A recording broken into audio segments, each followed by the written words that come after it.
They couldn't move on. Look, I'm not trying to slight anybody. But I mean... But yeah, I think a lot of people did kind of hang on to that, and others reinvented themselves, like Fred, like Ricky, like myself, have gone on to other careers and other, things. Well, I did find a cool photo of you with long hair with Ricky on one of his Facebook posts. It looks good. You had some long hair, man. I did have some long hair, and, can't do that anymore, but it was fun. So how does someone who's been through that and turn into a lawyer?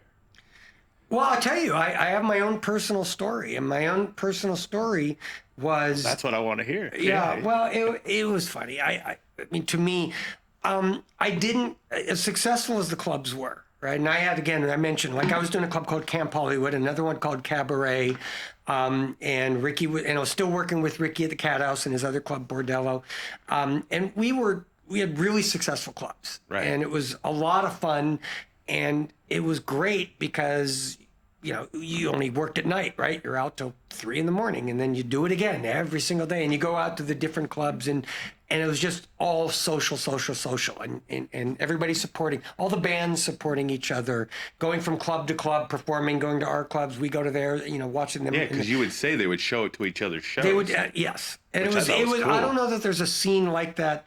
To the Gilby's daughter, Frankie Clark, her band, Frankie and the Studs. Okay. She's still in the scene, still playing it, but I don't know so much that the scene is like that anymore. But back in the day, yes, every night there was a different club and a different band playing, and everybody went from venue to venue supporting each other. And it was a kind of a tight-knit scene, which is part of what made it really, really special. But for me, for doing...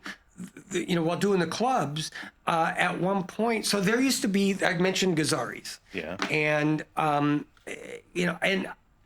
he used to run these advertisements.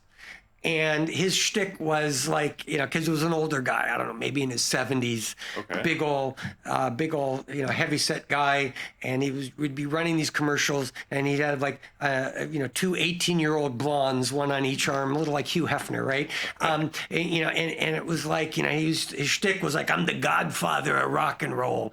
And I'm like, one day I looked at him like, I don't want that to be me. I'm like, I want a career, I need to move on. I love this rock scene, and I love doing the clubs, but I don't want to be doing it when I'm 40 years old or 50, right? And I'm like, that I need a career. And I looked at my dad and the success that he had and still has as a lawyer. It really inspired me. Two things inspired me. One was, first and foremost, my dad, and his ethics, his integrity, his honor, inspired me. And I'm like, being a lawyer has always been and is a noble profession. And you can be honorable and integral. And I felt that there was a certain, like I said, honor in it associated. It was a respected career. Yeah. So the second person. So the second one, as I was mentioning, I worked at the David Geffen Company. Yep. And mainly on the record label side, some on the film side. I remember we were doing Risky Business at the time. I got to carry the famous Crystal Egg.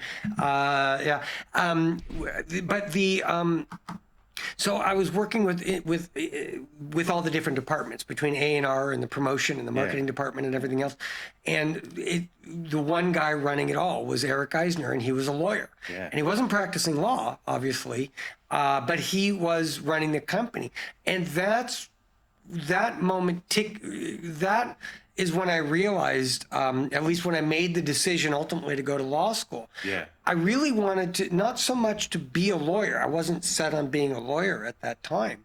But I saw what Eric Eisner was doing. Like I said, knew being a lawyer was an honest, integral profession from my dad. And he instilled a lot of those values in me.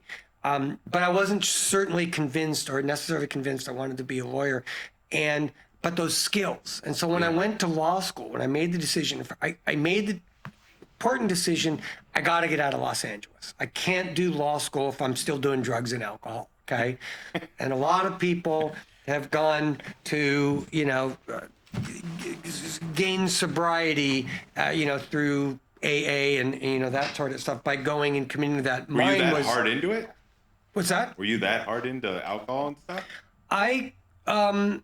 Yeah. I mean, I think, my wife, Allison, she's been sober for 26 years, and I've gone with her. I've met with a lot of her sober friends and stuff, and I've listened to the stories. Yeah. I don't know. My experience was just, I think, different than a lot of them. There, Allison talks about, like, some people have addictive personalities. Right. I felt yes, I was drinking when we were going out to the clubs. I guess I was that insecure about being in a club, even though I was, like, oftentimes the center of attention because you're running the club. Exactly right. If I'm running the club, right? And it's fun, but I just had an insecurity, and I felt like I needed to be drinking and I needed to get drunk, and the drugs were so prevalent. Like, I never had to pay for anything, right? People were just giving me, you name it, and it was making its way into my system. So you've seen Love Actually, I'm sure. I don't remember if I. It's one of those classic kind of holiday movies now, but Bill Nighy's character plays like an aging rocker, and he says this line. He says, "Kids, don't do drugs. Become a rock star, and they give them to you for free." Yeah, well, it was very much like that.